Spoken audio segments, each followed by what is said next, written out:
All right, we did it. We made it all the way till the end of the lifespan. In chapter 19, we are going to be talking about dying and spirituality. And so I always like to just preface this lecture by mentioning that there is some sensitive and controversial material within the lecture. The content includes talking about different religions and spiritual beliefs and some items that people consider taboo, like physician-assisted suicide. So please just know that I am required by the college to discuss these things with you as they are in our textbook, but they do not necessarily reflect my own beliefs. So please feel free to form your own opinions and feel free to disagree as you will. So let's begin by attempting to answer the question, what is death? Although that can be actually more difficult to do than people would think, as we'll learn throughout this lecture. One of the things that we know that people often presume when they kind of picture or imagine death is that it's very sudden, very dramatic, kind of the way that you would see it in the movies. And when we look at how little kids play dead, they often lie in a contorted fashion on the ground with their tongues sticking out. And so it's all very dramatic. But in reality, generally people die slowly and gradually over time, and it's not nearly as dramatic as the movies or our childhood play would suggest. So let's go ahead and watch a clip from the movies that kind of keeps this false idea of death going. This is from the movie Princess Bride. And we are at an impasse. I'm afraid so. I can't compete with you physically, and you're no match for my brains. You're that smart. Let me put it this way. Have you ever heard of Plato, Aristotle, Socrates? Yes? Morons. Really? In that case, I challenge you to a battle of wits. For the princess? To the death? I accept. Good. Then pour the wine.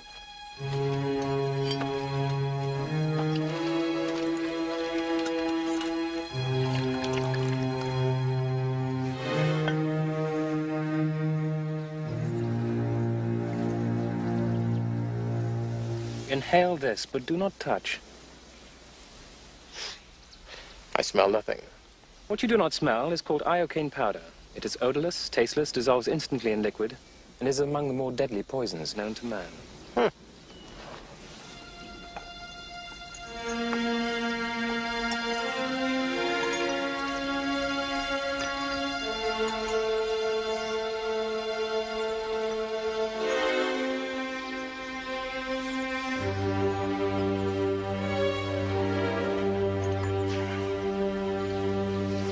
All right. Where is the poison? The battle of wits has begun. It ends when you decide and we both drink and find out who is right and who is dead. But it's so simple. All I have to do is divine from what I know of you. Are you the sort of man who would put the poison into his own goblet or his enemy's? Now, a clever man would put the poison into his own goblet because he would know that only a great fool would reach for what he was given. I'm not a great fool, so I can clearly not choose the wine in front of you. But you must have known I was not a great fool. You would have counted on it, so I can clearly not choose the wine in front of me. You've made your decision then? Not remotely. Because iocane comes from Australia, as everyone knows. And Australia is entirely peopled with criminals. And criminals are used to having people not trust them as you are not trusted by me, so I can clearly not choose the wine in front of you. Truly, you have a dizzying intellect.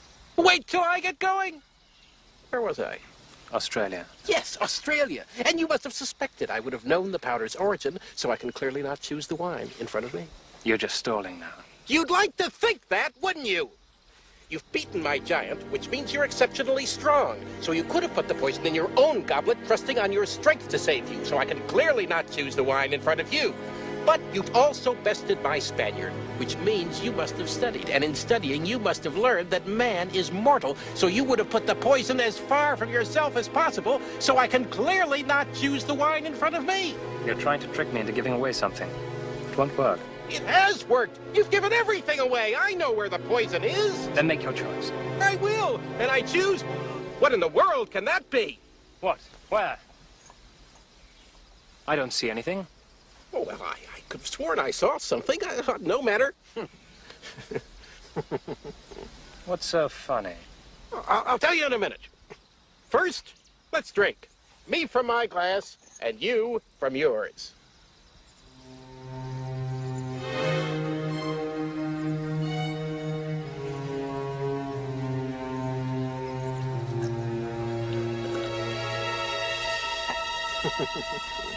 You guessed wrong.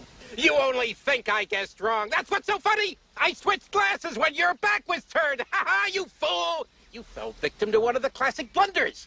The most famous is never get involved in a land war in Asia, but only slightly less well known is this: never go in against a Sicilian when death is on the line.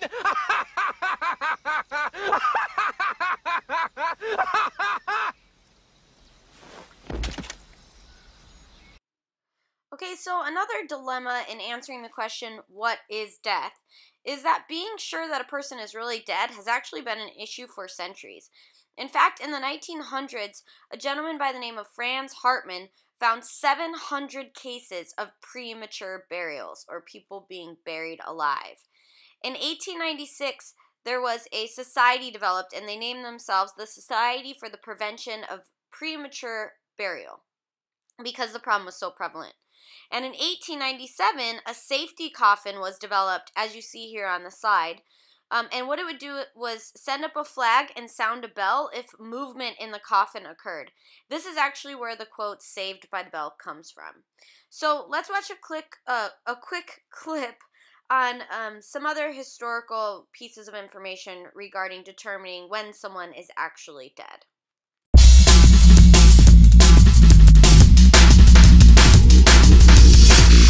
Hey everyone, Lacey Green here for D News. When you think about topics that are controversial in science, you probably think of things like stem cells, maybe evolution, but you probably don't think of death and what it means to be dead. Dead is just when you're not alive anymore, right? These days, death is a conclusion that we come to after we take certain measurements. Most commonly, if your heart's beating, if your brain's doing stuff. Oh, your heart's beating? Okay, good job, keep up the good work. Oh, it's not? You're dead. Sorry, happens to the best of us. We have fancy instruments to take this measurement, like EEGs and EKGs to measure your brain activity, measure your heart rate, and that's all good, but it's also kind of new. Rewind 100 years ago and people would determine death in kind of weird ways, like pulling on someone's nipples to see if they'd wake up, or a tobacco smoke enema. Literally blowing smoke up your ass to see if you're alive. Something to look forward to when you die, right? Yay! During these not so long ago times when hospitals thought someone was dead, they'd put them in a little room to hang out for a while to make sure they didn't get up and walk out before they would declare the person dead. Because historically, it wasn't uncommon to bury someone alive. Straight up put them in a coffin, you're putting them in the ground, and they're like, hey, can someone let me out of here? Oh, whoops, your smoke enema came back positive, so we kind of thought you were dead. This actually still happens once in a while. Just recently, there was a kid in Brazil who died of a pneumonia, and in the middle of his funeral, he just sat up and asked, "Daddy, can I have a glass of water?" And then he laid back down and went back to being dead. Of course, all the people at this funeral are like, okay, what just happened? The truth is, scientists are still trying to figure out what this death thing's all about. There was a study that was released recently where they looked at 54 patients who were brain dead, and they managed to get 5 of them to modulate some brain activity, meaning that even though they were declared brain dead, for a few of them, there was some brain alive going on. So the moral of the story, basically, we have yet to figure out the exact boundary between dead and alive. Our definitions change throughout time, and it's all because of the technology that we have to take a closer and closer look at that gray area. And seeing how much of our definition of dead has changed even in the last 100 years, it's kind of nuts to think about where we might be in 100 more. I'm just waiting to the point where we can be like, oh yeah, great-great-grandpa Joe, can you do that little brain thing to me so I can ask him a question? Totally possible, right? Shh, don't shatter my dreams, guys. All right, let me know your thoughts on this. How do you think we should determine when someone's dead? I mean, honestly, how far should we allow our technology to run on this one? I'll be reading the comments below, and don't forget to subscribe for your next D-News update. So luckily for us, the medical community thinks that they have got it down now, and we know with pretty accurate certainty when people have died. However, when determining when the person died is not always exact, but figuring out the time of death is actually very important for issues such as organ donation. Also, all of our body systems don't die at once, So there are some disagreements about which body system is most important when you're pronouncing someone dead. Do we count when the brain stops working as then the person is dead, or when the heart stops working? So what's the most important organ to constitute living? Okay, so let's take a look at the top 10 leading causes of death. Number 1 being heart disease, number 2 being cancer. Some other interesting facts on here is that accidents like car accidents and other unexpected sudden forms of death are relatively low compared to what most people think. The last cause of death listed on here is septicemia, and that's actually blood poisoning. It's when bacteria gets in the blood that often occurs when a person has severe infections, as depicted here in this picture. Alright, so there are different types of death. We are going to start with clinical death. And clinical death is when the individual is dead because his or her respiration and heartbeat have stopped, so their breathing and heart are no longer working. This is considered somewhat unreliable because it's inconsistent. There have been times where people have been resuscitated or revived and come back to life, so to speak. So this is maybe what you would see if you're watching a movie and someone's being rushed to the ER and they're having those paddles put on their chest and they're being kind of resuscitated back to life. So cardiopulmonary resuscitation is what CPR stands for, and it's a technique for reviving an individual's lungs and heart that have ceased to function. Let's go ahead and watch a video now on how to perform CPR. To perform CPR on an adult, we must first of all ensure the area is safe. Having done so, we should then try and get a response from the casualty. Shout at them, try and use their name, but if they don't respond to this, then shake the shoulders to try and rouse the casualty. As there's been no response, we must now check the airway. Look inside the casualty's mouth for any obvious obstructions, such as vomit. And in this case, as there are none, we now move on to opening the airway to move the tongue out of the way. We do this using a method called head tilt chin lift. With the airway now open, the casualty should be able to breathe. So we assess for breathing for up to a maximum of 10 seconds. Look for signs of movement in the chest and abdomen. Listen for sounds of breathing. And if you're close enough, you may be able to feel the casualty breathe against you. As there are no signs of breathing, we must call for assistance straight away. Ideally, get someone else to do this. But if you're alone with the casualty, you must call for help now. We now move on to starting CPR. The first part of this is to make circulation. Move to the casualty's chest. Place one of your hands in the centre of their chest over their breastbone. Place the other hand on top. Straighten your arms and try and lean over the top of the casualty so you can use your own body weight. Squash the chest approximately a third of its original size. Releasing the pressure will make one compression, and we do this a total of 30 times in rapid succession. Following these compressions, we now need to breathe for the casualty. Move back to the head, ensure the airway is open, and squeeze off the nostrils. We then take a normal breath, cover the casualty's mouth with our mouth, and blow gently into them until the chest visibly moves. Moving away will allow the casualty to breathe out, and then we will repeat this procedure to get a total of 2 ventilations. We return to the chest and perform a further 30 compressions to move the blood and oxygen round. After our 30 compressions, we now return to their airway, make sure it's open, and give them 2 further breaths. And we will continue this routine of 30 compressions to 2 ventilation until help arrives and takes over, or until we're physically exhausted and unable to continue. So when a person is considered clinically dead, this is when the organs can be extracted and used for donation. As time passes, the organs become more less viable, and so extracting them early on is really key to organ donation. However, like we mentioned before, there have been cases where people have been clinically dead to a certain extent and then be resuscitated back to life. By a certain extent, I mean they've just been clinically dead for a very short amount of time and they've tried to resuscitate them and it works. So when it doesn't work is when they might start to consider organ donation. However, when it does work, that's when you see a lot of people reporting near-death experiences, going towards the white light, maybe coming in contact with some of their relatives that have passed. So let's go ahead and watch a video on some scientific explanations of what we experience if we do experience a near-death. There are probably few experiences you could have that would confuse your brain more than almost dying.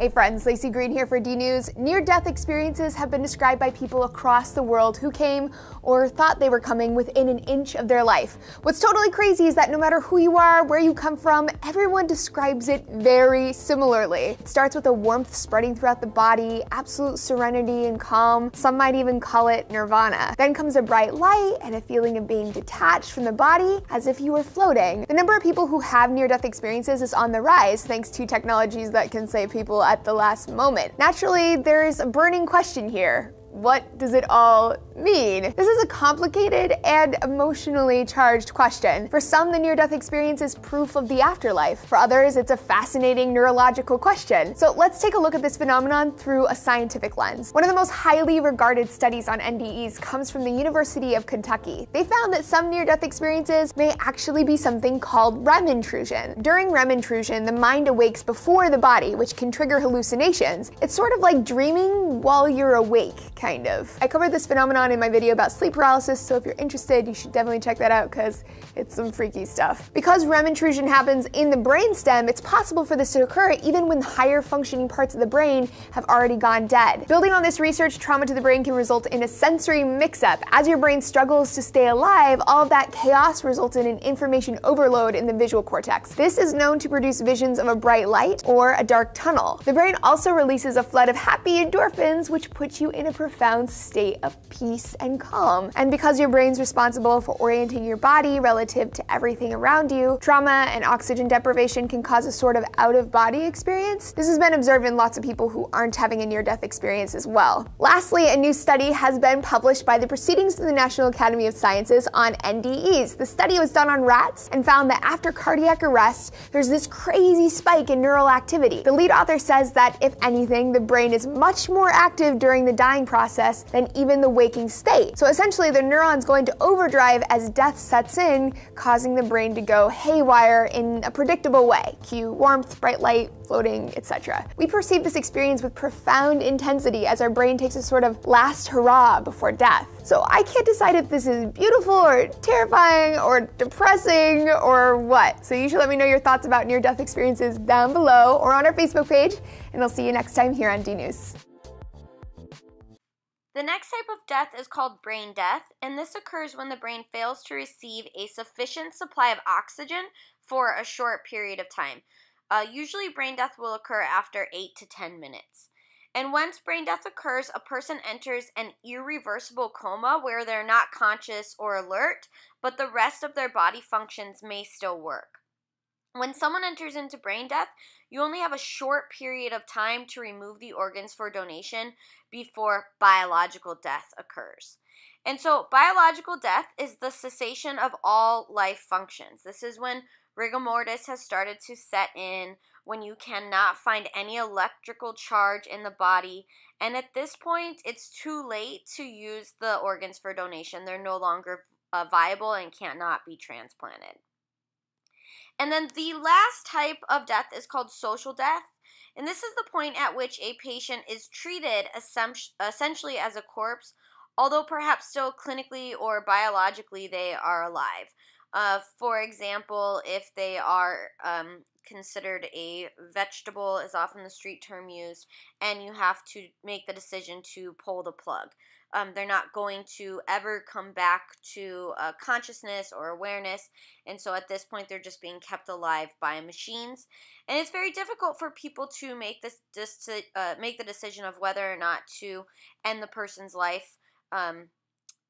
But during social death, we'll see hospital employees prepare the alive body for the inevitable death to save time. They might close their eyes, they might start to bind their feet. Family members will sign permission forms for autopsy, even though the person is technically still alive. So let's go ahead and watch a clip of Dwight from The Office trying to pull the plug on a coworker, even though she is not socially, biologically, brain, or clinically dead in any sense of the words. As a farmer, I know that when an animal is sick, sometimes the right thing to do is to put it out of its misery. With the electricity we're using to keep Meredith alive, we could power a small fan for 2 days. You tell me what's unethical. Blink once if you want me to pull the plug. Don't pull any plugs. The last type of death we're going to talk about is the type of death defined and used in the judicial system. So legal death is a condition defined as unreceptivity and unresponsivity, no movements or breathing, no reflexes, and a flat EEG. An EEG is an electroencephalogram machine that reads the brainwave. And so when the EEG has a reading that remains flat for 24 hours, that constitutes a legal death. Organ donation often occurs before the 24-hour period because otherwise the organs aren't good anymore, like we've discussed before. But this does create a little bit of a controversy. So just ask yourself, if you had no brain activity for less than 24 hours, would you be okay with your organs being donated? It's a little bit of a tough question. So when someone close to us dies, we often go through a period of grief. And this period of grief is actually closely related with our own fear of death. The idea that we too are one day going to die is really kind of brought to the surface when we watch a loved one die.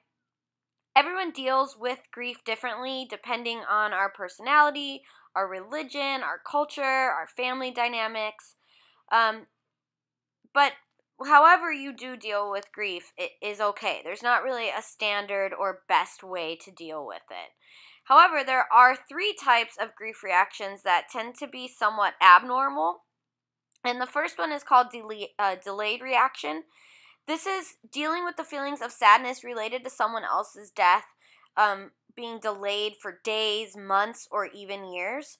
One example is that there was a 22-year-old man whose mother committed suicide when she was 42, and on his 42nd birthday, he sought treatment for depression and found out that he had repressed feelings about her death. So a little bit of a delayed reaction and grieving there.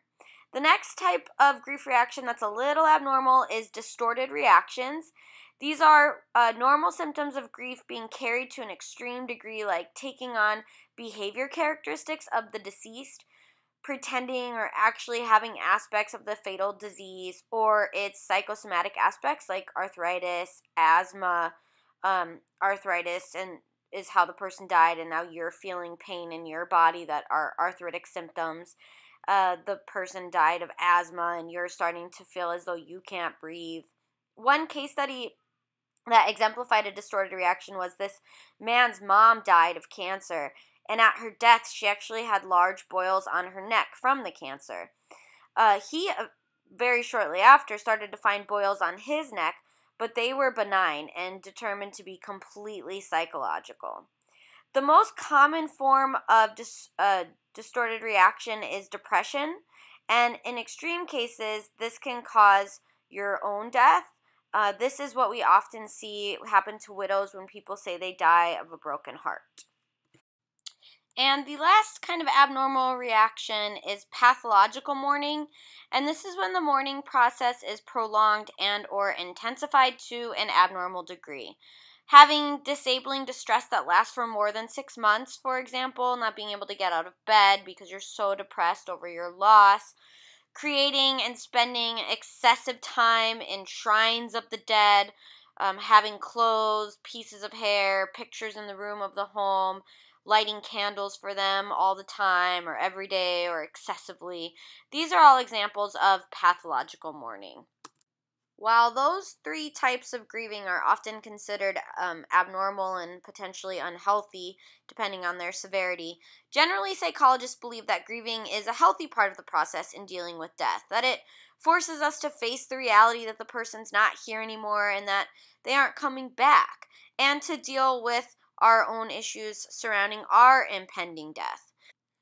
Psychologists also argue that if we repress our feelings of grief, they do not go away, but they are pushed into our unconscious, where they still can affect our mental and potentially even our physical health. So lots of people have their own ways of grieving and dealing with death, and certainly dealing with the fact that one day we are going to die ourselves. Let's watch a video now on sort of a death club that talks about issues surrounding death that usually people don't talk about. And then as you watch it, I just want you to consider whether or not you think this is a healthy way of dealing with the reality of death or not.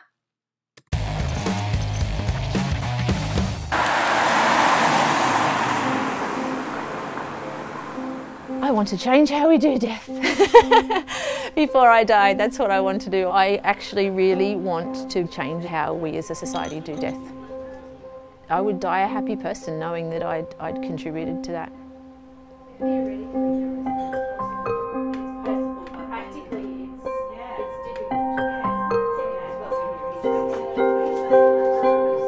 The Death Cafe is really about creating a gentle, enjoyable, relaxed and safe space for talking about death.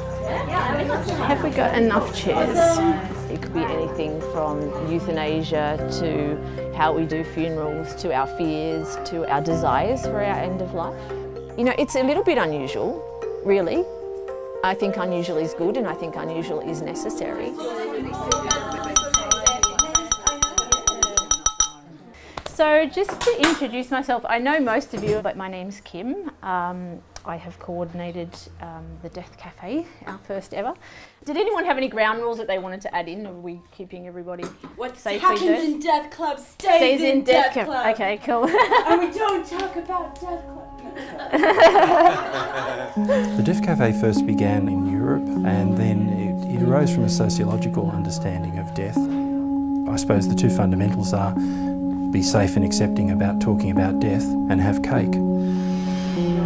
Hi!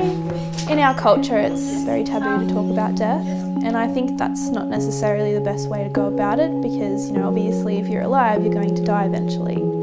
So I do feel that my attitudes are different than other people in my age group, specifically because I talk about it on Facebook and that kind of thing, whereas they don't really. Everyone's probably thinking, well, why am I doing this? My mum got a terminal diagnosis and I cared for her for 8 months and of course was there when she died.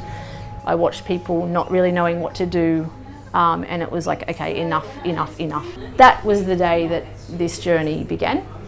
And then I found the Death Cafe online during my research and here we are.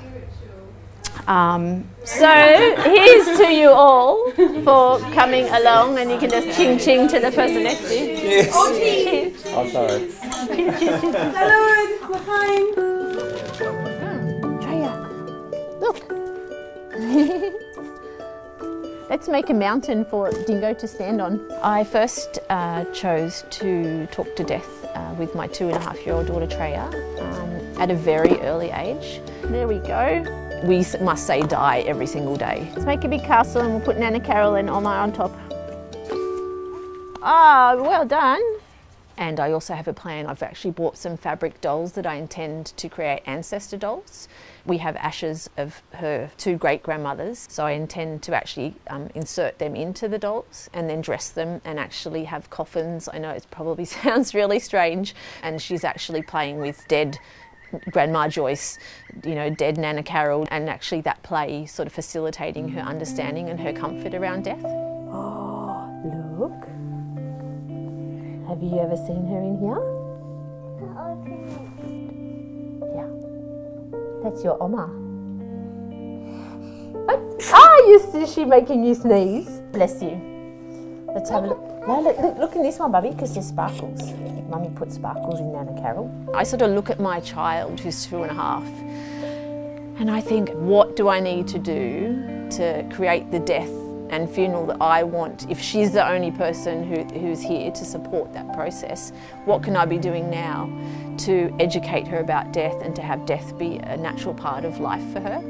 You want to dig? Well, you're digging in my mummy. Now you want to look at Grandma Joyce? Oh, look, there you go. She doesn't have any sparkles. Lots of bones in that one. You see all the bones? She could hold the key to me having the death and the funeral that I want, if nothing else. Well, because I'm a nurse, I am incredibly familiar with dying. I'd like to consider myself middle-aged now, but I'm probably a bit past that. But I have no interest in dying. I have a saying that I intend to live forever, and so far it's going well. You know, when I started thinking about my immortality was when my friend Leah died in a car accident. When she died, it was sort of like, oh, I could die. You know, you start living your life differently. You stop putting up with things that are just not good enough. Talking about death, embracing death, It's not mandatory. It's not for everybody. I understand that. But I think there are a group of people who are willing to have this understanding or have a little bit more knowledge or want to discuss these things. And I think the important thing about Death Cafe is that it provides a space where that can happen. We live in the Botox generation where we're trying to keep aging, and death, you know, we'll just keep it over there, it won't happen to us. Yes, actually one day we are all going to die.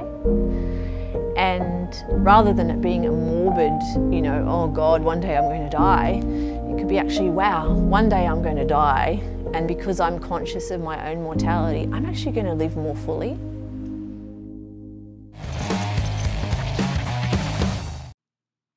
So while some psychologists believe that grieving is good for our mental health, there are others that find that it's maybe not so good. One research found that people that are grieving are 7 times more likely to die than people who are not.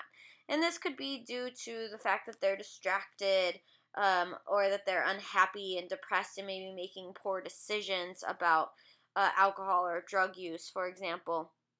When we look at the different cultures and how they deal with death, we find that the Japanese are the most unwilling to express their grief, and it does not seem to affect their health, kind of supporting the psychologists that believe grieving is not necessary to have healthy mental states. And then also there's the Balinese, and they will laugh at funerals to avoid feeling sad and seem to have absolutely no psychological side effects. In other cultures, the bereaved will hire people to cry loudly at funerals. These are called keeners, so that they don't have to cry or express sadness and emotion. And in those cultures, the people are mentally healthy. They're just fine. So studies have found that the following widely accepted beliefs about grieving are just not true. The first one, crying during the grief process means the person has successfully resolved the crisis of death, and that not crying causes problems. These would be myths. They are not scientifically supported. Research just does not show a definitive correlation between crying and moving on from the loss of a loved one. There's not any evidence that shows that it helps or hurts to cry. The next myth is that therapists are going to have the best advice for how you should grieve. And the truth is, the person themselves is really going to be the expert on how they should grieve. Everyone's different. Everyone has a different way of processing emotions and information, and there is not one cookie-cutter way to grieve. Another widely accepted belief that's just not true is that using drugs, alcohol, or violence, punching a wall, for example, is considered a normal part of grieving. The truth is that this is avoidant behavior, and it's actually counterproductive to grieving. If you're doing this, you're just kind of trying to numb the pain that's obviously there and probably needs to be processed through. And then the last myth is that grieving lasts about 1 year. The truth is, again, it really depends on the person, and people often feel their worst at the 1-year anniversary of the death because it brings up all of the memories of the person and the death, and it just kind of reiterates all of the grief that you've already been feeling. A lot of people find funerals to be a helpful part of the grieving process. And funerals have been a part of our culture from Native American rituals to the simple funerals in colonial times. In the 1950s and 60s, however, the death business became commercialized, which sparked a lot of controversy at that time and continues to do so. Because of the costs associated with funerals, funeral homes are very expensive, they can be insensitive, and they can take advantage of grieving people that are in a vulnerable emotional state. The business of death is so commercialized now that you can actually buy coffins at Costco to save some money because it is quite expensive. Now the standard way to deal with a family member's body is to take them to a funeral home, but it wasn't always like that. Back in the day, you could just bury a family member in your backyard if you wanted to, but now that's very atypical, and so it's thought of as kind of standard operating procedure to just go directly to the funeral home and have assistance in that way, but it wasn't always the case. Okay, go ahead and pause the video here, head on over to Moodle and complete lecture activity number 1. When you finished with that, return to this point in the lecture. Dealing with our own death can happen all throughout our lives. There's probably several points in your life where you'll try to deal with the fact that you're going to die, and it seems to get partially resolved, like you kind of come to terms with it, but also partially denied at the same time. You kind of don't accept it fully.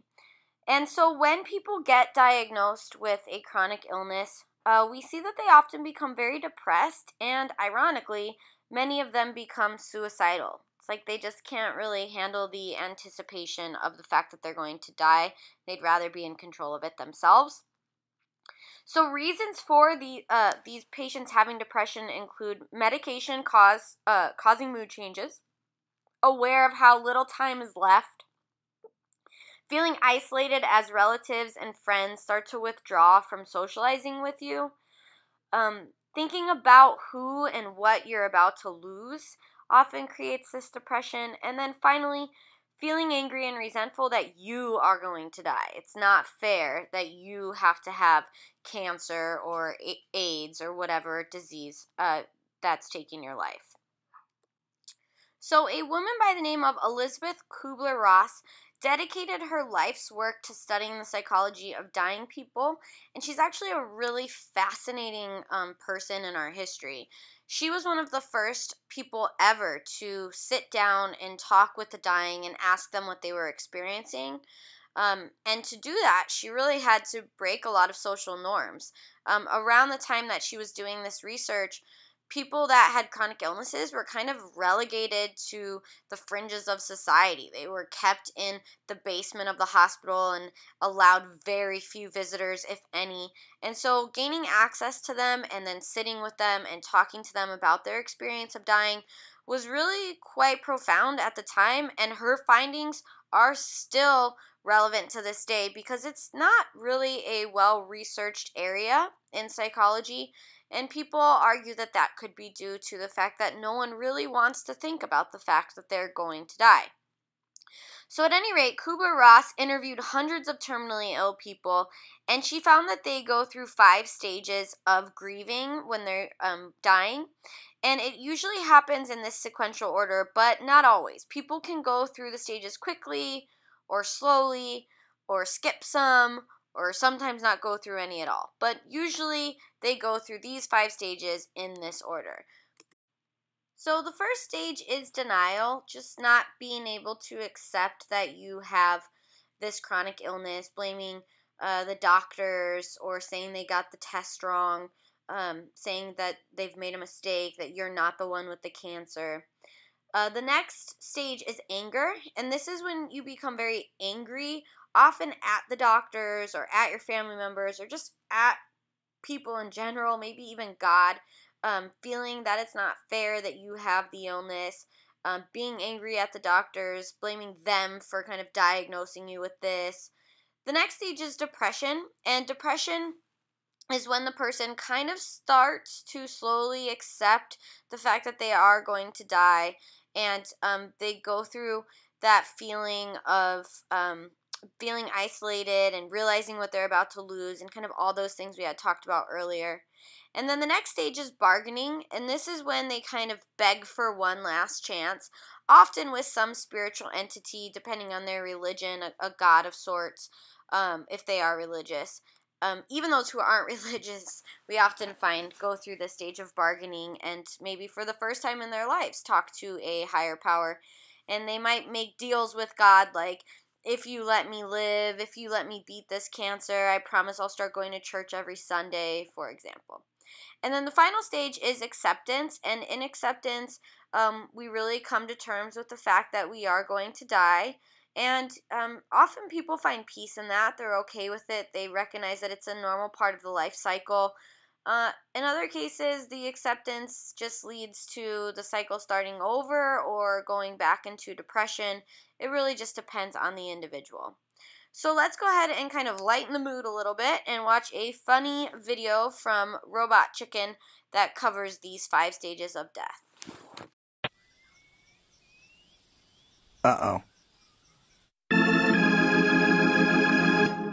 no big deal. It's probably not even quicksand. I'm gonna have a good laugh about this tonight with the guys.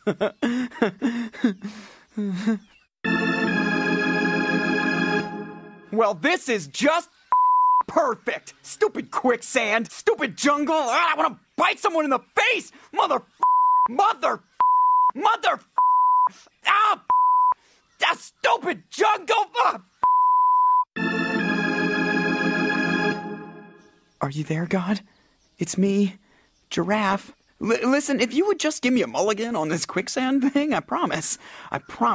No more peeing on your shorter creatures. What, you get a deal?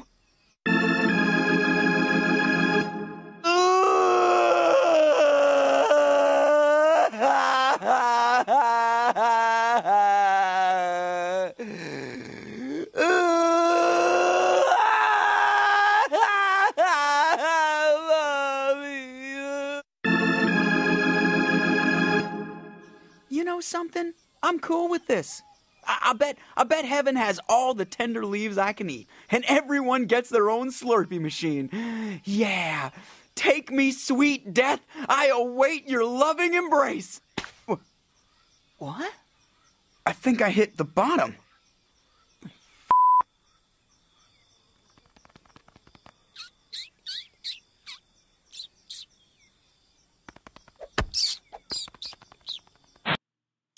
So we talk about suicide here because actually people over the age of 65 have the highest rate of suicide. Generally, people assume that it is in our adolescence that we have the highest rates of suicide, but that's not the case. Actually, suicide is the third leading cause of death for people between the ages of 13 and 19, which is still very high compared to other forms of death, but it's higher in people 65 and older. The highest cases of suicide occur in white people, and people over 65 that commit suicide account for 20% of the nation's suicide, despite only accounting for 13% of the population. Poor health leading to depression is the #1 reason for their suicide, and loneliness is the second leading reason for suicide. Suicides are occasionally covered up by the family for religious reasons or personal reasons. For example, there was a happily retired cop that found out he had a brain tumor and he shot himself. His wife actually found his body and threw away the gun so that he could be buried in a Catholic cemetery. I suppose their religious beliefs didn't coincide with someone who committed suicide. Also, I do teach human sexuality, and there are cases of people that engage in autoerotic asphyxiation. This is where they find some way to cut off their air supply and then masturbate or use that memory to arouse them. And sometimes they die doing this. It's very dangerous. And often when those people engage in autoerotic asphyxiation and die from it, they are counted as a suicide because the family doesn't want to admit what actually happened. Okay, so let's watch a video with some more kind of obscure facts pertaining to suicide.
warning signs that you could look out for if you suspect someone of contemplating suicide. The first is that they often talk about suicide, look for ways to die, internet searches for how to commit suicide. Actually, while I was preparing this lecture, I was on Pinterest looking up facts about suicide. And at the top, I had typed suicide in the search field, and at the top it said, if you're contemplating suicide, please call the suicide prevention line, and it gave the information that you see here on the slide. But back to this. Okay, so statements, they might make statements about hopelessness, helplessness, or worthlessness. They might have a preoccupation with death, suddenly seem happier and calmer, a loss of interest in things that they usually care about, visiting or calling people that they care about, maybe that they haven't seen in a while or reached out to in a while, making arrangements, kind of setting their affairs in order, getting their will together, giving things away, such as very valuable or sentimental prized possessions, ideation, which just means thinking, talking, or wishing about suicide, an excessive amount, substance use or abuse, increased use or change in their substance use. They might display a sense of purposelessness, and this is having no sense of purpose or belonging.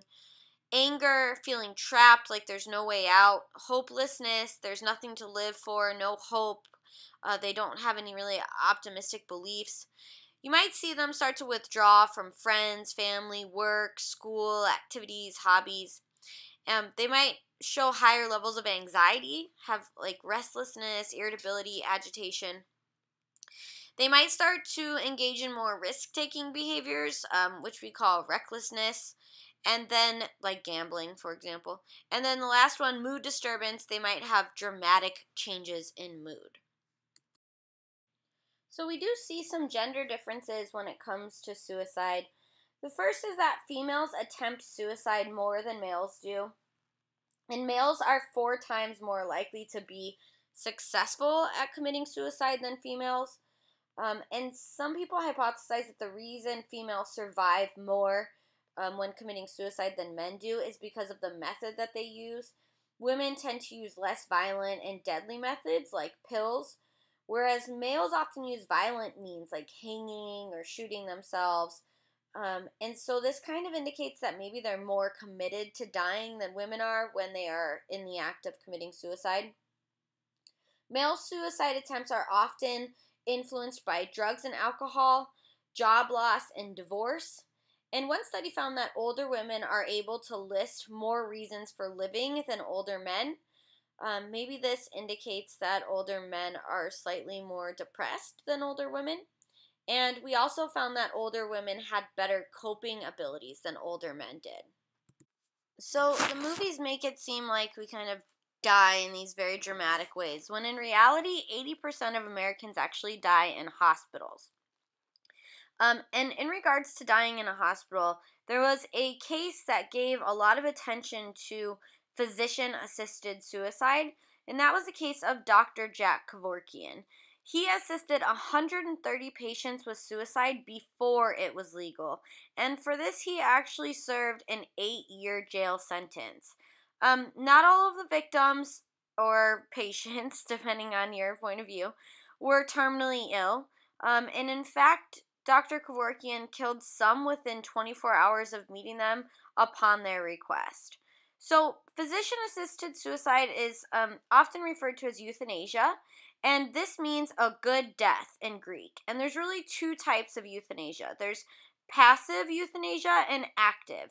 So, passive euthanasia is refraining from continuing efforts to sustain a faltering life, such as turning off life support. The patient usually states that they want this in their will or through a legal representative. And then there's ahead of time. And then there's active euthanasia, and this is actively ending a life through killing the person or physician-assisted suicide. Physician-assisted suicide is when doctors give patients death-inducing drugs. It is illegal everywhere for the doctors to actually give or inject the patient the drug. The patient must inject themselves or take pills given to them by the doctor when it is legal. So let's take a look at Dr. Kevorkian talking about his experiences and beliefs on physician-assisted suicide. Anderson Cooper, AC 360, CNN weeknights 10 Eastern. How many people in total did you help die? It's around 130. Around? A little more than 130. Right. You're not sure of the exact number? Well, I was helped by a colleague, a psychiatrist, who joined me near the end. The only doctor who offered to join me. In fact, the only doctor who would all cooperate with me. And the first time you did it, who was the first? Janet Adkins was the first. And that was in a van? In a van. Why in a van? I couldn't find a place. I tried nursing homes, churches. You didn't want to do it at your clinics. apartment? No, because the police would raid the apartment, clean it out. And I didn't want to involve anybody else in it, like the landlord. I mean, what is that like, to end somebody's life in a van? Well, you're not ending the life. I didn't do it to end the life. I did it to end the suffering the patient's going through. The patient is obviously suffering. What's the doctor supposed to do? Turn his back? If he's a coward, he is. But a lot of doctors do that. Well, they're cowards. Doctors are cowards, you know that. They won't take anything that's going to hurt their income or their reputation. Anything that's possible, any legal thing that's going to possibly be damaging. I mean, do you have nightmares about it? Did you ever feel? No. I don't think a doctor should have a nightmare about any medical procedure, or else he's not a doctor. Did you find it sad? Well, of course. You don't like to end a life. Look, if somebody's got a cancer of the bone, of the hip, you don't take the leg off at the joint, in the hip joint, because you want to do it. I says, I'm going to take that leg off. I can't wait to take that leg off. No. The leg has to come off to help save the patient's life. Unfortunately, it entails the loss of a leg. But a lot of people, as you know, I mean, say, look, you're playing God. That shouldn't. Well, isn't the doctor who takes a leg off playing God? You're saying doctors play God all the time? Of course. Anytime you interfere with a natural process, you're playing God. God determines what happens naturally. That means that when a person's ill, he shouldn't go to a doctor because he's asking for interference with God's will. But of course, patients can't think that way. They want to live as long as possible and not suffer. So they call a doctor to help them end the suffering. Are you a religious man? No. Do you believe in God? I don't know. Is there a God? Look, I'm a scientist. A doctor is always a scientist. Do you fear death? Well, as much as anybody else. I fear it only because I like living so much because I feel good. If you were ill, if you had a terminal illness and were in pain, would you take your own life? If it was unending pain and there's no cure, of course. I'm doing this for me. See, it's my natural right. That's in the Constitution, in the Ninth Amendment, which is ignored.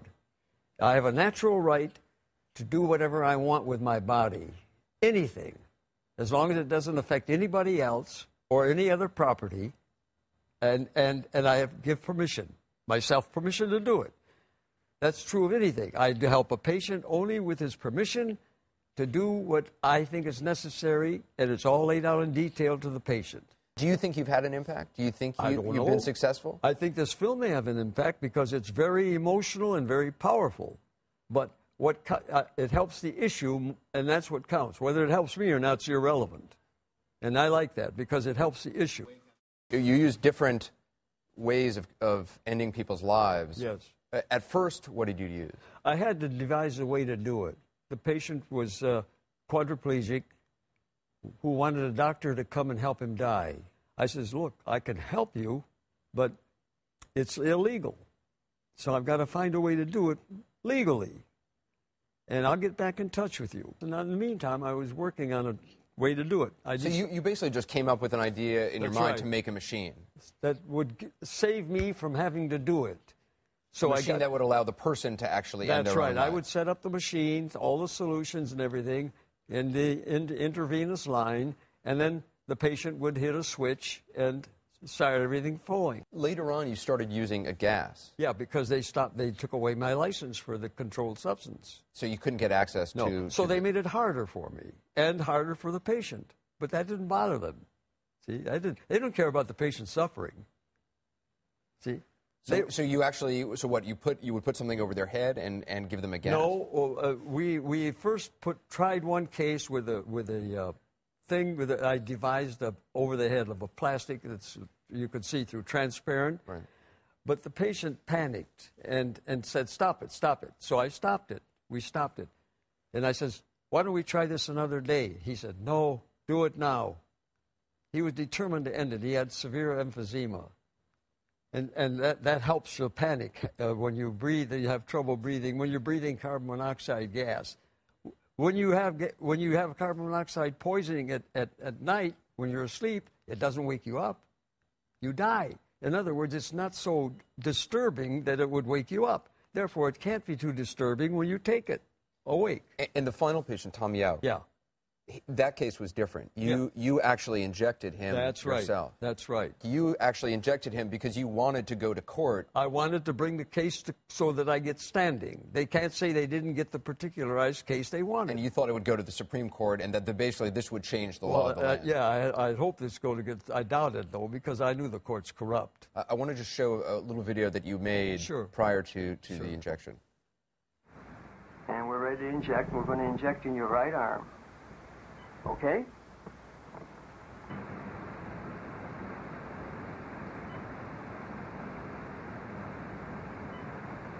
Tom? You asleep? He's asleep. When you see that, what do you think? That the law has forced me to do this in the most undignified way. You think it's undignified? Of course it is. There's no family there. We're alone, two of us. I can't risk anybody else's life. You had told his family that they should leave. You must not be there because they'll try to prosecute you as an accomplice or something. You don't know because they're cruel. The law is cruel. They don't care about the patient. They care about the letter of the law. Bond is set for $50,000. You going to pay that today? Oh, that is beyond egregious, Your Honor. There is no way I'm going to pay a bond like that, Your Honor. You can forget it. You can forget it. Because this is the last time you people unjustly take away from me my liberties. I need a moment of my time, Your Honor. And I will not, hear me now, I will not eat. Jack. Guarantee. I apologize for my client, Your Honor. You are assisting in my suicide. Please, Jack, just come on. You're off parole now, right? Oh, yeah. I have only 2 years after I got out of prison. So you're a free man? Yeah. Would you do it again? Would you help somebody? Under certain circumstances, yes. As long as I know they're not going to throw me in jail again and prison me. Yeah, I will do it again. Have you had people approach you for help to end their life? They approached me. Even I got letters from them when I was in prison. They wanted help. They wanted advice how to do it. I couldn't do that in prison. Can you give advice to people now? Not in parole. It stopped. With parole ending, I could give any advice I want. So now you could give advice. Absolutely. To I can. Notice I'm talking very freely about it. And are you in touch with people who want to end their life? Not right now. No. They all assume, like the judge says, you have now been stopped. Well, she was wrong. I haven't. You haven't been stopped? No, of course not. I still push for this issue, and when a chance comes, I'll do it the way it should be done. What do you mean? You will help someone else end their life? Yeah, because you have it in 3 states, so-called. Oregon, Washington. That's not done right. That's not a medical service. A doctor can't be involved. Illegal. You'll be punished. AMA says you'll lose your license. Scares the hell out of me. So will you build another machine? I don't need a machine. A doctor can do the injecting. The machine was just to avoid being charged with having committed the crime. But you don't have access to the pharmaceuticals anymore, do you? Not yet, but if it were illegal, in other words, if the law stepped out of the picture, if religion stopped pushing this opposition, then we could do it like a regular medical procedure, which it should be. In 1976, California passed what's known as the Natural Death Act, and now all but 10 states have established the procedures. So the Natural Death Act gives terminally ill patients the ability to use a written directive to allow their physician to withhold or withdraw life-saving procedures. It must be signed and dated by an adult of sound mind, and it must be witnessed by two people not related by blood or entitled to any of the dying person's estate to make sure that no one's being taken advantage of. So in terms of physician-assisted suicide, it's very controversial. There's a lot of moral and ethical debates about whether it's appropriate or not. So the proponents of it argue that it ends suffering, that it allows the patient to determine their time of death, that it's useful when hospitals or hospice is inappropriate, and that it provides a painless death. And alternatively, some chronic illnesses are not painless. And then there's the opponents of PAS, and they argue that it's too extreme, that family members may feel guilty, it's opposed by some religions, and it can be abused in order to save the family money of keeping their loved one alive. One option for the dying is known as hospice, and these are services aimed at relieving suffering of terminally ill patients. The organization started actually in 1971, and it allows patients to die at home or in a designated hospice center.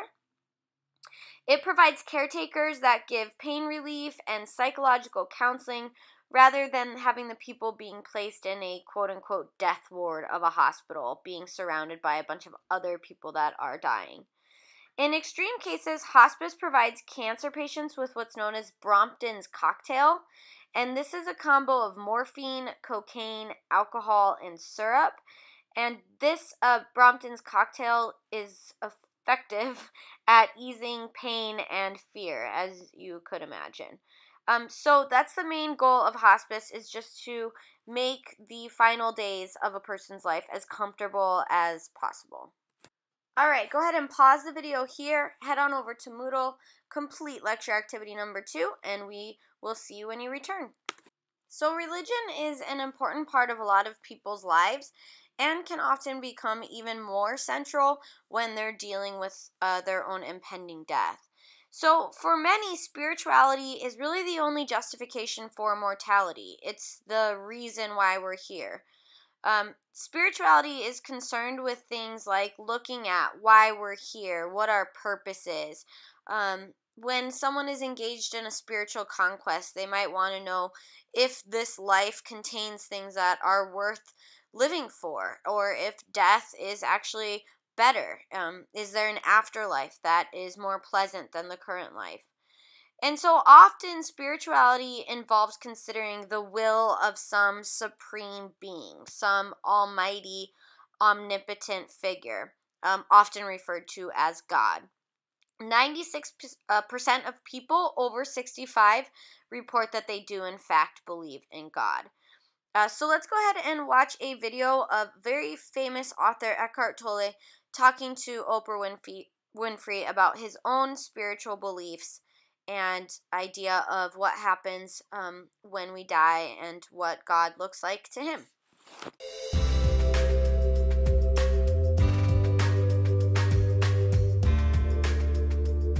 What's the soul? To me, the soul is the essential nature of all of us. It's the deeper mind. It's the part of us that goes on, that never dies, that comes into physical form and goes out of physical form. But it's not complex. That's our real nature. Yeah. Did you believe in souls before you met Catherine? I don't think so. When I say agnostic, it was like, I don't know that I believe in God even at this. I'm aware of it, and it could be. I'm just not sure. I need more proof, more evidence, and I got that. So now how do you define God? To me, God is indescribable. We don't have words and concepts, but it's in part understanding the energy that connects all of us together. It's a clue into the nature of God. One of the first comments that Catherine made was, they tell me, masters, they tell me there are many gods, for God is in each of us. That tells me that God is in each atom and subatomic particle of our being. That's our essence. We're distilled from that. But we can't describe it because it has qualities that we don't even have words for. This is like beyond the dog whistle. You have to have this entire spectrum. But it's beyond the highest energy that we can imagine.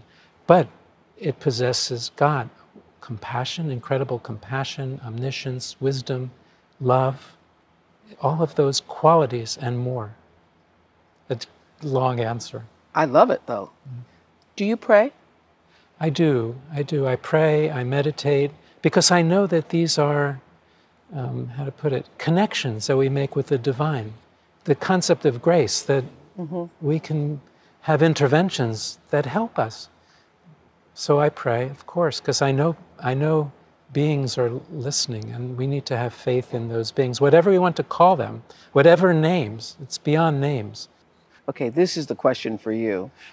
What do you think happens when we die?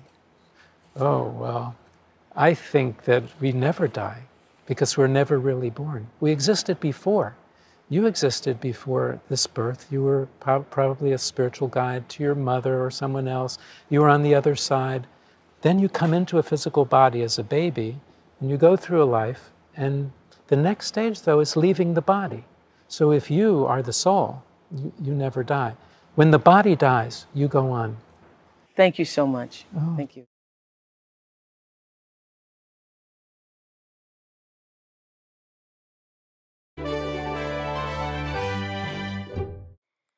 As a nation, Americans are highly religious relative to other nations. Research shows that religious values actually become stronger with age, and the percent of people who express strong religious beliefs include 35% of young adults, 47% of middle adults, and 66% of the elderly.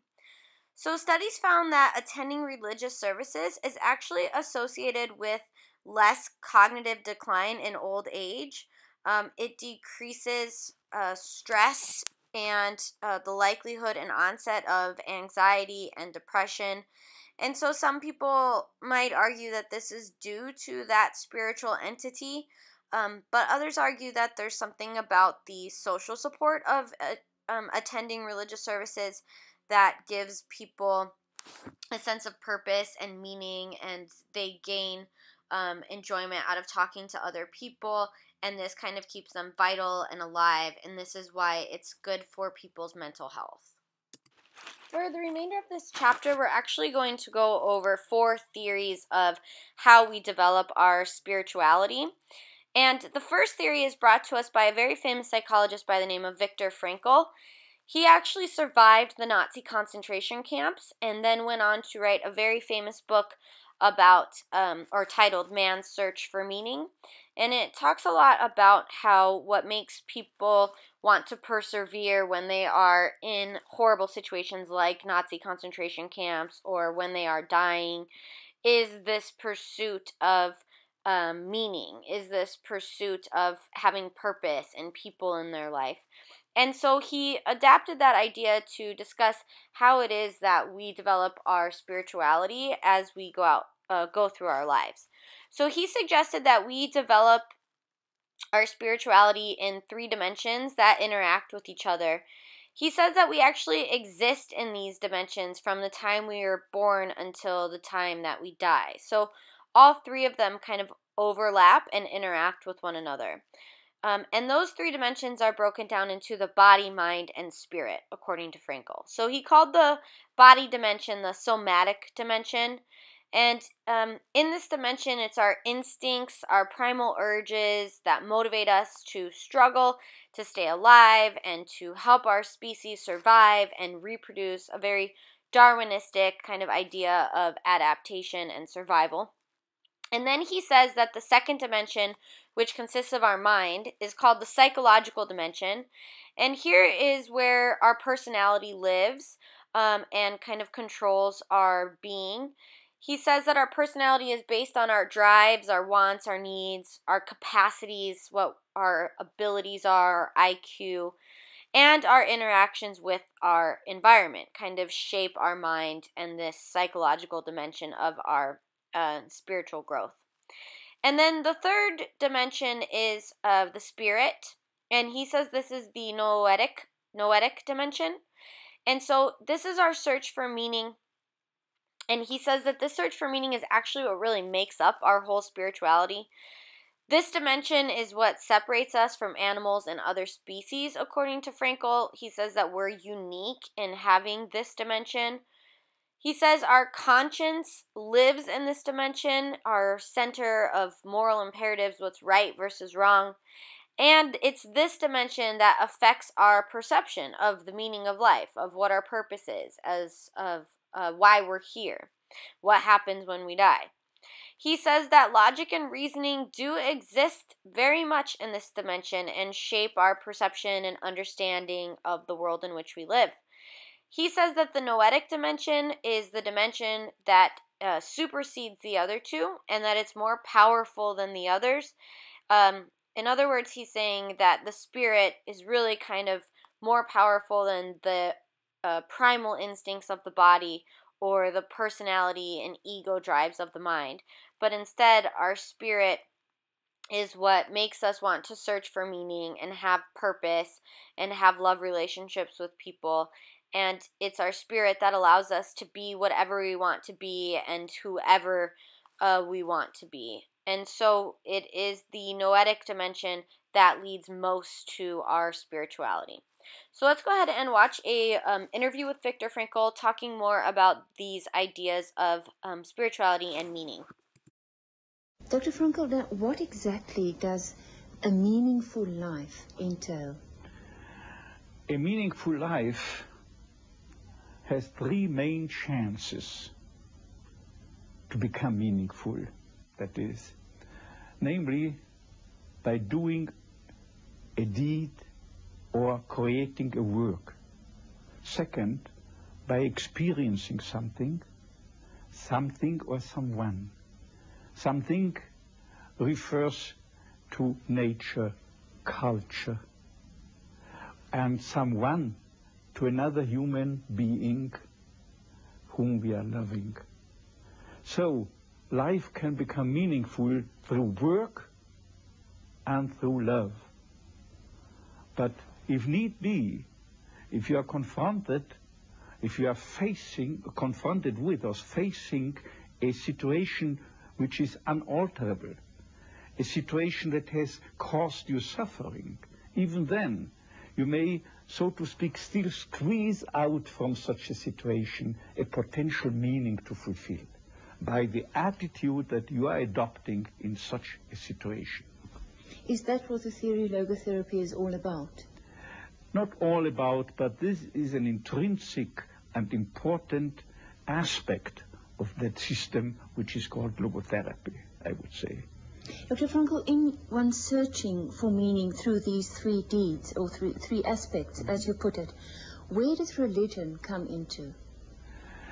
You see, in contrast, say, to the system of psychoanalysis according to Sigmund Freud, or else the system of individual psychology according to the teachings of Alfred Adler.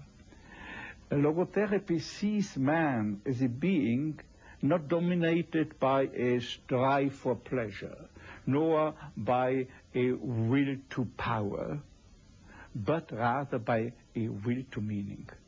And man's search for meaning is the basic motivational factor operant in being human.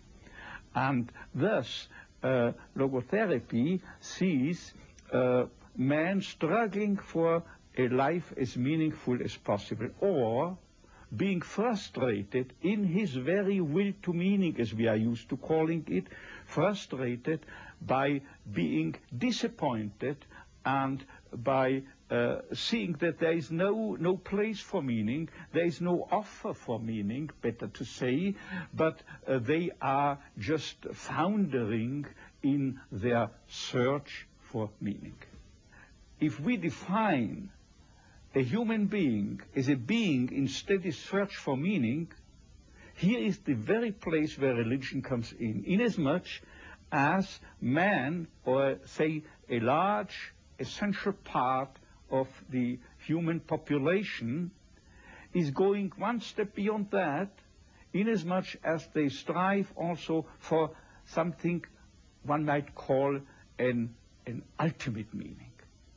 And in a religion, man, a religious individual, is not satisfied just with finding a meaningful task to complete, but he goes or she goes a step forward by also including the awareness of a task giver, as it were. This is divinity.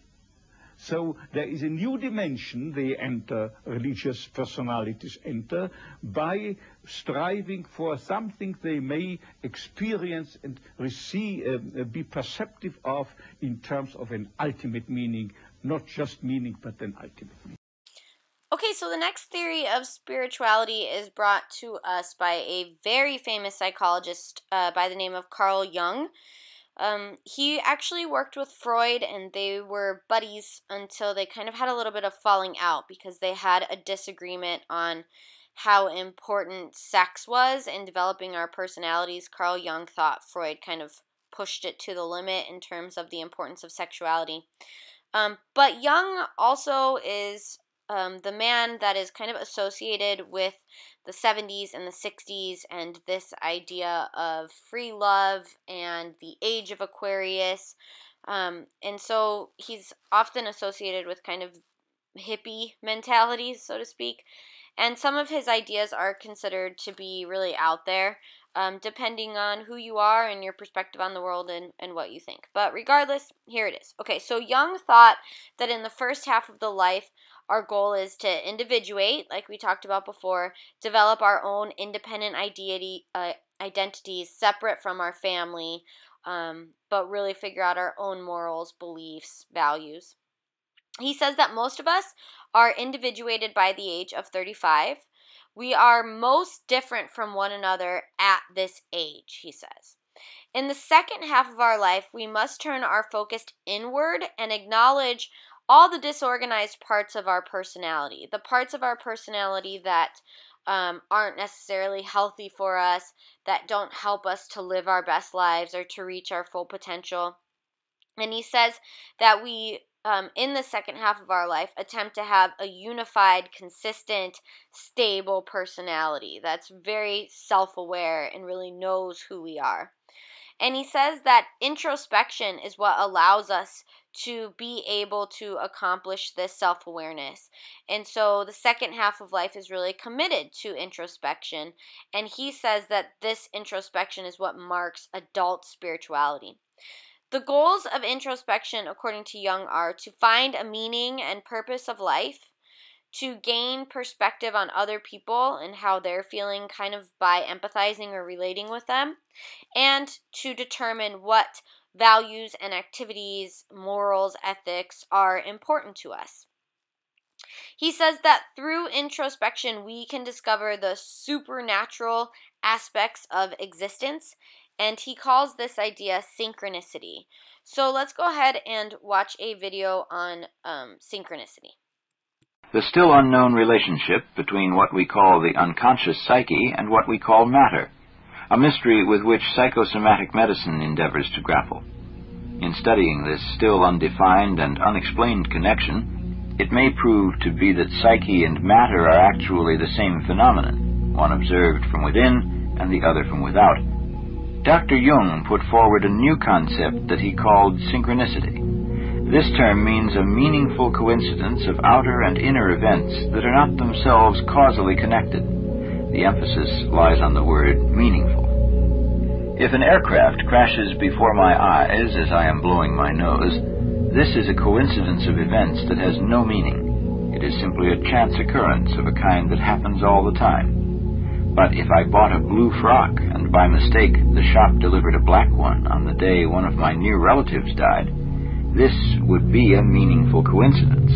The two events are not causally related, but they are connected by the symbolic meaning that our society gives to the color black. Wherever Dr. Jung observed such coincidences in an individual's life, it seemed, as the individual's dreams revealed, that there was an archetype activated in the unconscious of the individual concerned. To illustrate this by my example of the black frock, in such a case, the person who receives the black frock might also have had a dream on the theme of death. It seems as if the underlying archetype is manifesting itself simultaneously in inner and external events. The common denominator is a symbolically expressed message, in this case, a message about death. As soon as we notice that certain types of event like to cluster together at certain times, we begin to understand the attitude of the Chinese, whose theories of medicine, philosophy, and even building are based on a science of meaningful coincidences. The classical Chinese texts did not ask what causes what, but rather what likes to occur with what. One can see much the same underlying theme in astrology and in the way various civilizations have depended on consulting oracles and paying attention to omens. All of these are attempts to provide an explanation of coincidence that is different from one that depends on straightforward cause and effect. In creating the concept of synchronicity, Dr. Jung sketched a way in which we might penetrate deeper into the interrelation of psyche and matter. And it is precisely toward such a relation that the symbol of the stone seems to point. But this is still a completely open and insufficiently explored matter with which future generations of psychologists and physicists must deal. Synchronistic events almost invariably accompany the crucial phases of the process of individuation. But too often they pass unnoticed because the individual has not learned to watch for such coincidences and to make them meaningful in relation to the symbolism of his dreams. So Carl Jung also talked a lot about using introspection to develop what he called the anima and the animus. The anima, he says, is the female side of personality, and he says that males tend to repress this more feminine side until later in life. And then the animus is the male side of personality, and he says that females also tend to repress this kind of masculine side of themselves until later in life. But he says that it's important to use introspection to become aware of how these influences shape your personality and your spirituality and your spiritual self. He says the anima animus is a 50% projection of who you are, and most of us ignore that 50%. But becoming aware of it through introspection allows us to reveal what we are really looking for in life, in love, even in sex, he says. And by doing this, we'll get a better understanding of ourselves and what our kind of purpose in life is.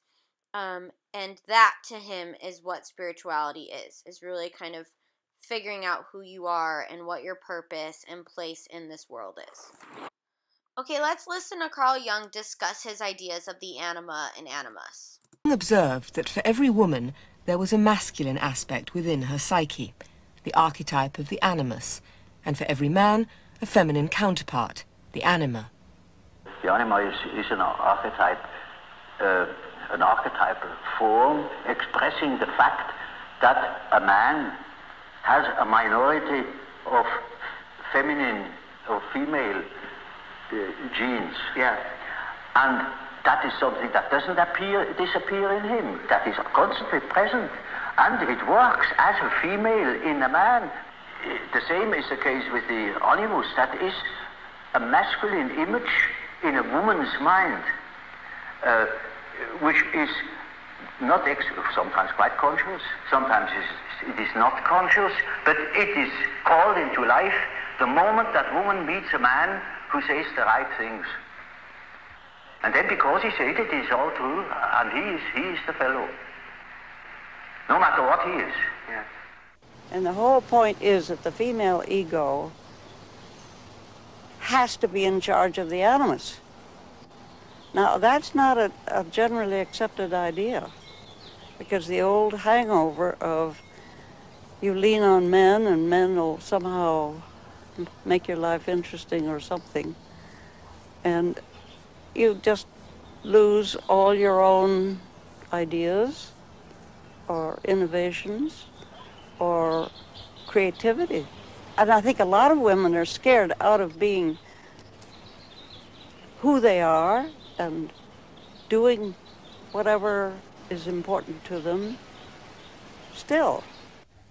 The animus to me is one of the most significant concepts that has arisen in Jungian psychology. It speaks of the function that connects a woman with her deepest self and personhood, her creativity, the unformed that's forming as she ages, her work, her word, her ideas, herself, her person.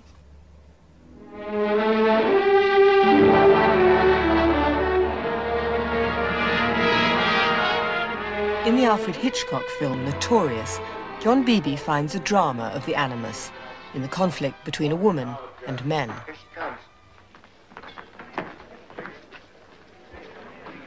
Just a minute, Miss Huberman. Hold it, Miss Huberman. Would you please? We'd like a statement from you, Miss Huberman, about your father. For instance, do you think your father got what he deserved? Could we say that you're pleased your father is going to pay the penalty for being a German worker? Now notice the way the woman is badgered by a series of men. All the people holding cameras are men, and all the people who speak to her are men, and so you immediately get the image of a woman in a vulnerable position badgered by a group or a series of men. Now there's the perfect image of what Jung means by the animus. The way the animus attacks the woman and the way it's often symbolized by a multiple figure or a crowd and the way it moves in on the woman and judges her. The cameras are all in the lower left hand of the screen. And then gradually we realize that in the lower left hand there is now one man whose viewpoint we have, and he's a dark, kind of unknown figure. She's half attracted to him, half suspicious of him, wonders, is he a policeman? This is the experience of so many women of constantly being under an attack. Do I look okay? Is my reputation okay?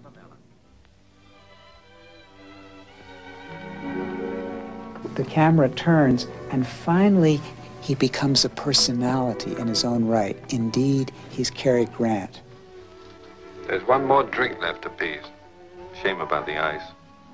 So that the very critic, the very thing that's most attacking the woman, is also somehow the thing that's most erotically exciting and the most interesting and the most energetic. And there, in a little nutshell, you get the problem of the animus. Now, see, the archetype is a force, it has an autonomy. It can suddenly seize you. It is like a seizure.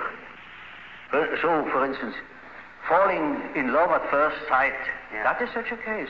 You see, you have a certain image in yourself without knowing it of the woman, of the woman. Yeah.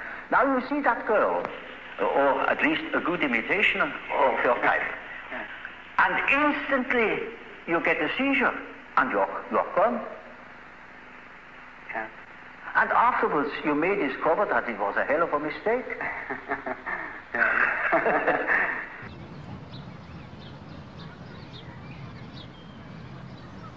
The concepts of animus and anima emerged as Jung observed the lives and psychological realities of his patients, and they help in understanding both the pain and the delights of human relationship.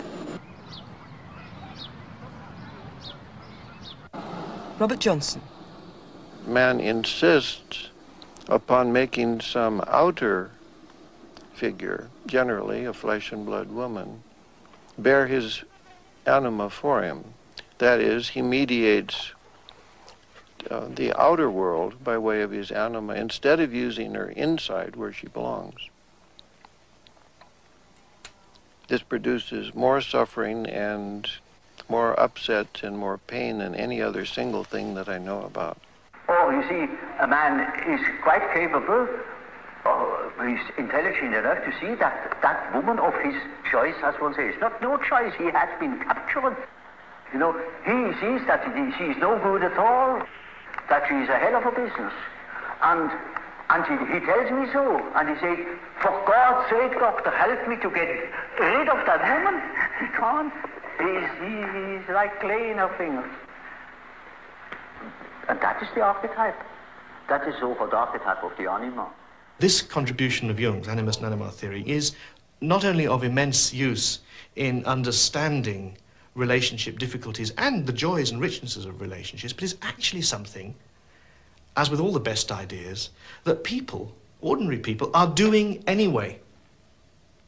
That's a real acid test of all psychological theory. If it really turns out to be a description of what's happening, it's good theory. The next theory is brought to us by a gentleman named E.O. Wilson. He actually created the field of sociobiology in 1971, and he spent most of his life studying ants. But he found ants to be a social creature, and so he eventually, when he developed sociobiology, wanted to see how the social creature of the ant compared to the social creature of the human being. And so this is where he really began to look into spirituality and into religion. So he argued that all societies, as far back as the Netherlands, have religious practices, and that these religious practices actually are helpful in our survival. He believes that religion and spirituality are the same thing, that there's really no difference between them. He says that humans need religion because our brains naturally want order and structure, and we like to be able to simplify complex problems with rules and very clear-cut answers, and religion provides us with the ability to do this.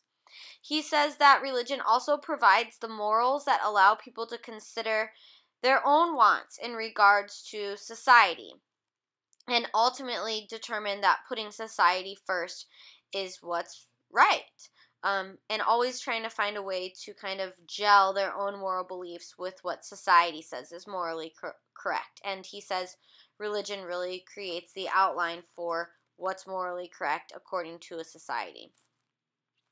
He also says that religion allows for control over people in a society, that there will always be rebels, but generally the people who are willing to be controlled are better off in terms of their adaptation and survival, that they're going to be more likely to have people to share resources with and to cooperate with, and this is likely to be beneficial in terms of natural selection. He even went on to argue that willingness to be controlled may be a gene that is favored in natural selection because it allows you to function within a group, within a society. And so he thought that maybe religious people were more likely to have this gene, this willingness to be controlled gene. And actually recently there are some biologists and neuroscientists that have come out with an argument for this idea of what they call a God gene, which is the idea that maybe some people are more genetically prone to be willing to involve themselves in religion because of this willingness to be controlled. And Wilson believes that those individuals and societies who practice religion and spirituality are more likely to stay alive than those who don't, because they're cooperating, because they're sharing resources, because they're working together. So Wilson says that religions develop through 3 stages. The first is called objectification, and this is his term for a person's perception of reality. He said when objectification is occurring, what religions will do is create images and definitions that are easy to understand. Things like good versus evil, devil and angel, heaven and hell. He says the next stage in which religions develop is commitment. And this is where religions get people to devote their lives to these objectified ideas. They are willing under any circumstance to help those who have done the same. And then stage 3 of developing a religion is mythification. He says that stories are developed that tell why members of a religion have a special place in the world. He says these stories are rational and enhance the person's understanding of the physical as well as the spiritual world. These stories tell us how and why the world came to be. To support this idea of mythification, he points out some religions that were less successful. For example, he said the Shakers did not let their followers have sex, and the religion died after 2 centuries. He said that religions that rarely included all-knowing or all-powerful gods were phased out, rarely discussed a god that created the world, and religions that did not include a god that made moral judgments on followers' lives were also kind of phased out over time. Wilson believes that science explains natural forces better than theology and creationism and this idea of a god does. However, he does not think that religion will ever be phased out because he thinks that it does serve an evolutionary purpose that allows human beings to cooperate with one another so that they can adapt and survive. And the final theory is James Fowler's theory of spirituality. And he said that spirituality cannot develop faster than our intellect or our personality. And so his theory focuses on the role of the unconscious, the needs that we have, personal strivings, and cognitive ability on our faith development. He says there are 6 stages in faith development, and we may never go through any of the stages, but if you do go through the stages, he says that you have to be of a certain age when your cognitive abilities and intellect is developed enough to be at that stage. The first stage is intuitive projective faith. He says that you'd have to be of a minimum age of 4 to get to this stage. And he says the individual focuses on surface qualities as portrayed by adult models when it comes to kind of determining spirituality and understanding religion. He said that their faith depends on fantasy and a belief that God is magic. The second phase is mythical literal faith. He says you have to be a minimum age of 5 to get to this stage. And this is where fantasy ceases to be a primary source of knowledge and verification of facts becomes necessary. And so here faith depends on stories told by highly credible authorities, parents, teachers, etc. And those stories are considered concrete and absolute. So to put it in the context of a religion, like the idea of Noah's Ark. Okay, stage 3 is called poetic or synthetic conventional faith. And Fowler says you have to be a minimum age of 12 to be cognitively developed enough to be at this stage. And so he says faith is still conventional and depends on a consensus of opinion of other more authoritative persons when you're in this stage. He says faith begins to help make sense of relationships, mostly friendships, like for example, someone might say, God brought me this boyfriend for a reason. Faith becomes related to symbolism. God gave me a sign that we're meant to be together by putting this Lady Gaga song on the radio. And then the fourth stage is individuating reflective faith. The minimum age for this is 18. And here individuals begin to assume responsibility for their own beliefs, attitudes, commitments, and lifestyles. Greater attention is paid to one's own experience rather than what the authorities say is right or is a measure of faith. Those who do still need authority, according to Fowler, often join clubs or cults when they are at this age and in this stage. The fifth stage is the paradoxical consolidation faith. He says you have to be 30 to be cognitively developed enough for this stage. Elements of faith such as symbols, rituals, and beliefs start to become understood and consolidated, start to make more sense in the brain. Realize in this stage that everyone else's opinion on God can be valid too, that we can all have our own different perspective of what God is. A person in this stage thinks all people belong to one universal community and truly cares for other people. This person in this stage sees that we're all in it together, regardless if we disagree on certain religious beliefs. We're still all members of the human race and need to support each other. And then the final stage is universalizing faith. He says you have to be a minimum age of 40 to enter this stage. And he says the individual lives in the real world but is not of it. People in this stage do not merely recognize the mutuality of existence, they act on the basis of it. They are genuine in their deep regard for others and do not ever feel the need to save face. They shed their egos, they transcend themselves, they're more interested in another person and what they can do for another person than what they can do for themselves. He says, this is a direct quote, people in this faith or this stage of faith have a burning love of universal humankind, and it presses them always to act in truly moral ways. He says very few people ever reach this stage. If you're in this stage, you'd be like the Dalai Lama, for example. Okay, he says it is only at the highest levels that true spirituality is reached. And so until we can get into those 5th and 6th stages, we're not really at our highest levels of spiritual understanding or spiritual connection. Okay, that concludes chapter 19. Be sure to complete lecture activity number 3, as well as the journal and the forum assignments. And that is it for lecture for this semester. So hopefully you learned something. And keep in touch. Bye-bye.